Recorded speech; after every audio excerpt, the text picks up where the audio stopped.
Did you know there's a guaranteed Adept weapon farm inside the Ghost of the Deep Rite of the Nine dungeon? When in the traversal section between the first and second encounters, you will do the usual water swimming, and then you will get to sections where there are locked doors and they are hidden behind ogres that you need to kill to open these doors. Upon entering the final room and dealing with the last set of ogres, it'll make a new boss spawn into the arena, a Hive Lightbearer, the hunter version, specifically with Blade Barrage. When defeating this mini-boss, you will then get a chest on the ground that will give you a guaranteed Adept weapon. Now, to be specific, you get a guaranteed Adept on Ultimatum, but you can also do this exact farm on lower difficulties as well. So if you don't care about Adepts, you can just go down to Eternity and get regular weapons to drop along with some manifolds. But it's only a couple compared to encounters. It's only like 20 as opposed to 190. Now here's the kicker. This is not a traditional secret chest where you just get it once per week per character and then you're done. You can do this as many times as you want. And that's because after killing this Hive Lightbearer and looting the chest for the weapon, you can go jump off a cliff. And I don't mean that metaphorically, you literally go jump off a cliff a couple of feet away from you. Once you jump off, you will wipe the encounter, quote-unquote, and then respawn at your last checkpoint at the middle of the transition section. Basically the dive point right before you go into each of the rooms with the ogres blocking the doors. You can then go through the section again, get to the end with the wizards and the Hive Lightbearer, kill them again, loot the chest, get another weapon, rinse and repeat. Now technically you could do this as a fire team and do it very quickly, but I feel like if you're in a fire team already, you're capable of just doing the first encounter and getting your stuff done there. So mainly I think this is going to be a source of solo farming for people that don't have a fire team regularly to farm their first encounter, or they just don't have other friends playing the game. Now the question becomes, how can we optimize this to farm it at a regular, decent pace? Something that's under 5 minutes. This is going to be specifically for Ultimatum, as the point is to farm guaranteed Adepts. If you want to farm Eternity instead, and just get regular weapons because you don't care about the Adept label, that's cool too. You can do the exact same stuff there, and it'll just be much easier. But for Ultimatum, let's start with Titan. Now, Titan has two choices here. You have either the standard Consecration Titan, which is fantastic all the way up until the point where you fight the actual boss. You can consecrate the boss as well, but eventually your Prismatic runs out, and your Thunder Crash alone also will not kill the boss, and at that point, you're a bit of a sitting duck. Obviously, you can kill the boss and just take your time with it, but that last section might take you a little while. Now, my personal favorite is actually going to be my build earlier from this season, which is Arc Titan with Barrow Dyad, because Barrow Dyad shreds literally everything, and all you need is just to activate your barricade button for it. On screen, you'll be seeing me just pop my barricade, aim at a yellow bar, and then it gets obliterated in a couple of seconds. The beauty behind this is I can do the exact same thing to the boss, but I also have an added benefit to it. When popping a rally barricade thanks to the changes Bungie made to barricades, the boss basically becomes provoked to the barricade, and this includes his stupid Blade Barrage attack, which normally one-shots you. In this scenario, it just keeps hitting the rally barricade, and I don't have to fear for my life or start running around or anything. I just continue to aim my Barrow Dyad and my Bolt Charge procs at the stupid boss. Eventually, he'll be low enough to where I will hit a Withering Gaze shot on him, then T-Crash, kill him, bang, my job is done. I get my free loot in something like 4 minutes. You don't need to use Barrow Dyad, even though I think it's the best possible option in terms of a primary. You can also use Le Monarch or Outbreak Perfected and do the exact same job, just a bit slower. The one rule I have for the boss room with the Titan is bringing in Ariana's Vow. So the idea is you swap off Barrow Dyad for a second to any other primary, and you won't lose your abilities or anything.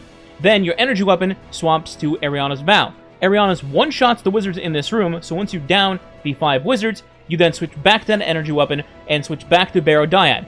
And from here, you just pop a barricade and go to town on the boss, killing him and collecting your loot. If you want the full build for this, I already have it on the channel, but the basics are Barrow Dyad, Peacekeepers as your exotic armor piece, Storm's Keep on your Arc Titan to give you maximum bullet charge damage and shenanigans, and that's pretty much the basics of it. Moving on to Warlocks, you guys have it on easy mode with this setup that I'm going to be using. So the idea here is using my invisibility to get to the ogres very quickly and up close, and then uppercutting them into oblivion with Lightning Surge, killing them instantly.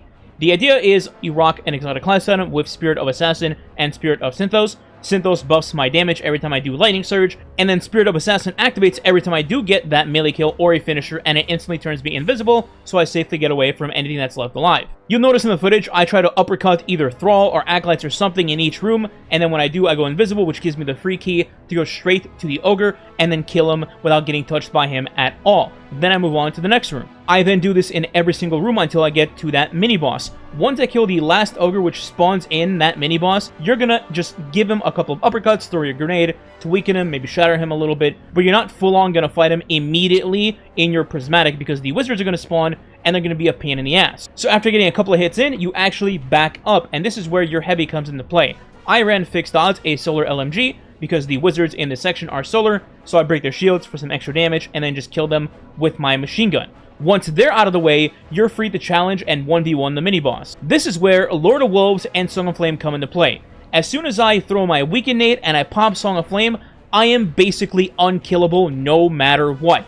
Even the mini-boss's knives will just tickle me. So the idea is, throw Weaken Nade, pop Song of Flame, shoot Lord of Wolves, snap my fingers, stun him so he never just, puts his super up again, and then just blast him in the face with Lord of Wolves until he is dead. And I have zero concern that I will die at all at this point because Song of Flame is so disgustingly good with damage resist. Then you just kill him and get your free weapon, then jump off a cliff. Again, I have a build for this already on the channel, but the main components are Lord of Wolves, Song of Flame on Prismatic, a Weakened Nade, so you have to have Dominance on as your fragment, a solar LMG or whatever solar weapon you want in your heavy slot to deal with the wizards, and then I used Lost Signal to get bonus darkness damage to keep my prismatic up.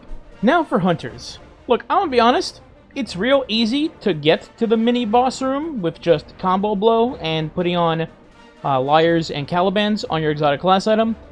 Once you're there and you deal with the wizards and everything else, and then it's just you and the mini boss, it is such a slog. And I mean, let me just play you this clip, and it'll summarize the effort on Hunter perfectly and make you just want to play one of the other two classes.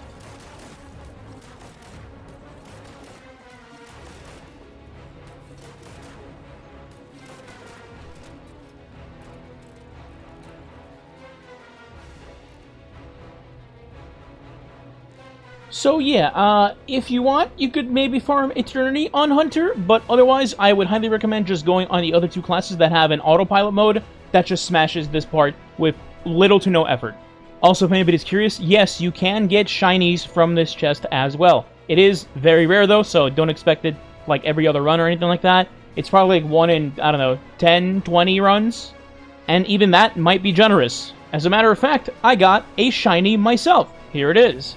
My brother in Christ at 7 a.m. I just got a shiny! Well, that answers your question. Okay, but what if it's a God Roll shiny, huh? What if it's Envious Assassin and Elemental Honing? Or Bait and Switch? What if it's all three of those things? What if I just jump out of my window instead? If you did enjoy the video, follow the socials all in the description below. They're all free. Otherwise, please consider subscribing today. It does help the channel grow and is much appreciated. If you want to go the extra mile, you can leave a like and or comment below as well. If you don't know what to leave as a comment, you can leave quesadilla as the comment. Is that too much? Do people know how to spell quesadilla? Anyway, that's it. Thanks for watching. Catch you next time.